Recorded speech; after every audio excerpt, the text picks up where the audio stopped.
నమస్తే welcome to Dootha media సినీ ముత్యాలు తెలుగు జన హృదయాలను ఏలిన నట సామ్రాట్ ఆయన ఏ కళాశాల చదువులు చదవని విద్యాధికుడు వెండితెర ప్రపంచాన్నే విశ్వవిద్యాలయంగా భావించి నిత్య సత్యాన్వేషణ చేసిన అధ్యయనశీలి నిజ జీవితాన్ని సమీక్షించిన సాధకుడు తన నటనతో సినీ ప్రపంచానికే ఒక ప్రయోగశాలను అందించిన మేధావి మొత్తం మీద తనను తానే చెక్కుకున్న ఓ అద్భుతమైన శిల్పి తానే గీసుకున్న అందమైన బాపుగారి చిత్రం బండరాలను సైతం అరిగించుకోగలిగిన వయసులో డబ్బు లేదు నేడు డబ్బులున్నా వయస్సు లేదంటూ జీవిత సత్యాన్ని చెప్పిన తత్వవేత్త ఆయనే మన వెండితెర దిగ్గజం అక్కినేని నాగేశ్వరరావు నేటి సినీ ముత్యాల్లో భాగంగా నట సామ్రాట్ గురించి ఇవాళ తెలుసుకుందాం.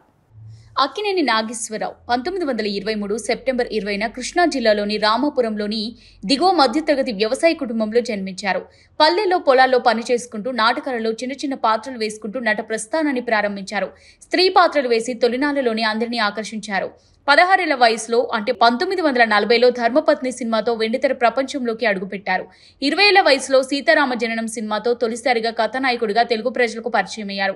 ఇక అక్కడి నుంచి వెనక్కి తిరిగి చూసుకోలేదు. అప్రతిహతంగా 7 దశాబ్దాల పాటు తన నటన మహాప్రస్థానాన్ని కొనసాగించారు.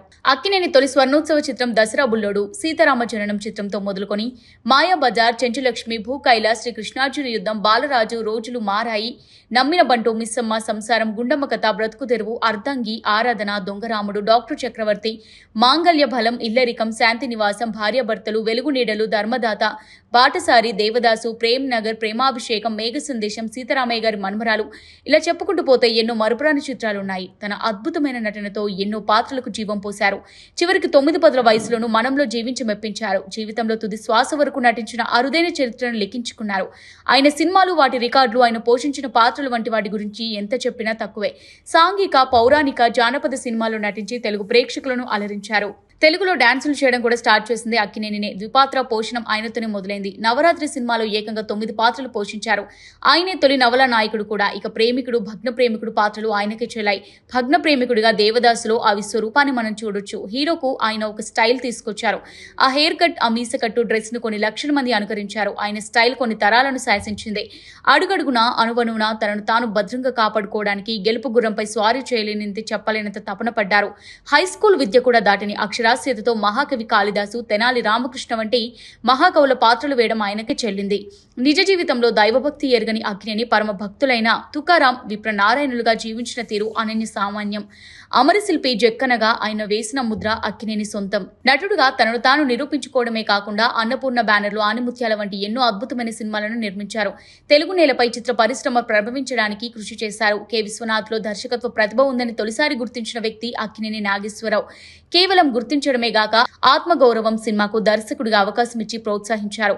ఎక్కడ ప్రతిభ, పాండిత్యం ఉంటే అక్కడ గుర్తించి ఆ ప్రతిభావంతులను ప్రోత్సహించి గౌరవించిన కళాహృదయ నేత అక్కినేని. దానంలోనూ అక్కినేనికి మించిన వారు లేరు. గుడివాడలో కళాశాల నిర్మాణానికి తన దగ్గర ఉన్న డబ్బు మొత్తం ఇచ్చేసిన త్యాగశీలి. అందుకే ఆ కాలేజ్కి అక్కినేని నాగేశ్వరరావు కళాశాలగా పేరు పెట్టుకున్నారు. కేవలం గుడివాడ కళాశాలకే కాదు, ఆంధ్ర యూనివర్సిటీ మొదలు ఎన్నో విద్యాలయాలకు భూరి విరాళాలు ఇచ్చారు. నటుడిగా వ్యక్తిగతం హాయిగా సాగిపోతున్న తన జీవితంలో 50 ఏళ్ల వయసులోనే గుండె దెబ్బతింది. కానీ దిగులు పడలేదు. అగ్రరాజ్యం అమెరికాలో ఆపరేషన్ చేయించుకొని పునరుత్తేజం పొందారు. అప్పటి నుంచి జీవన శైలిలో ఎన్నో మార్పులు చేసుకున్నారు. తన శరీరాన్ని, మనసును అదుపులో ఉంచుకోవడానికి ఋషి వలె కృషి చేశారు. గుండె చాలా తక్కువ శాతం మాత్రమే పనిచేసేది. అచంచలమైన మనోధైర్యం, విచక్షణతో హృదయాన్ని దృఢంగా నిలుపుకున్నారు.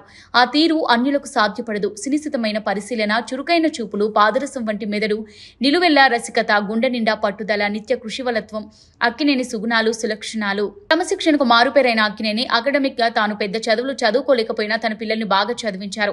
చదువుతో పాటు ఎంతో క్రమశిక్షణతో పెంచారు. ఇటు రాజకీయాల్లో రావాలని అనేకసార్లు ఆఫర్లు వచ్చినా తన చిరునవ్వుతోనే వాటిని తిరస్కరించారు. కానీ రాజకీయాలను మాత్రం సునిశితంగా పరిశీలిస్తూ వచ్చారు. అక్కినేని సాధించని అవార్డులంటూ లేవు. నటుడుగా ఆయన పొందని సత్కారాలు లేవు. ఆయన్ను చేరని బిరుదులు కూడా లేవు. పద్మశ్రీ నుంచి పద్మ విభూషణ్ వరకు, కళా ప్రపూర్ణ నుంచి కాళిదాసు సమ్మాన్ వరకు, డాక్టరేట్ నుంచి దాదాసాహెబ్ ఫాల్కే వరకు అన్ని అవార్డులు వరించాయి. ఒక్క భారతరత్న తప్ప ఘనమైన గౌరవాలన్నీ తన ఖాతాలో వేసుకున్నారు అక్కినేని. అవార్డులు తీసుకోవడమే కాదు, ఇవ్వడం కూడా తెలిసిన ప్రజ్ఞావంతుడు. నటులను ప్రోత్సహించాలనే ఉద్దేశంతో అక్కినేని ఇంటర్నేషనల్ ఫౌండేషన్ స్థాపించారు. దాదాసాహెబ్ ఫాల్కేతో సమానమైన పురస్కారాలను ప్రతి ఏటా చలనచిత్ర ప్రతిభామూర్తులకు సమర్పించాలని సంకల్పించారు. దేవానంద్ మొదలు నటి రేఖ వరకు ఎందరో ప్రజ్ఞా ప్రముఖులు ఏఎన్ఆర్ నేషనల్ అవార్డును అందుకున్నారు.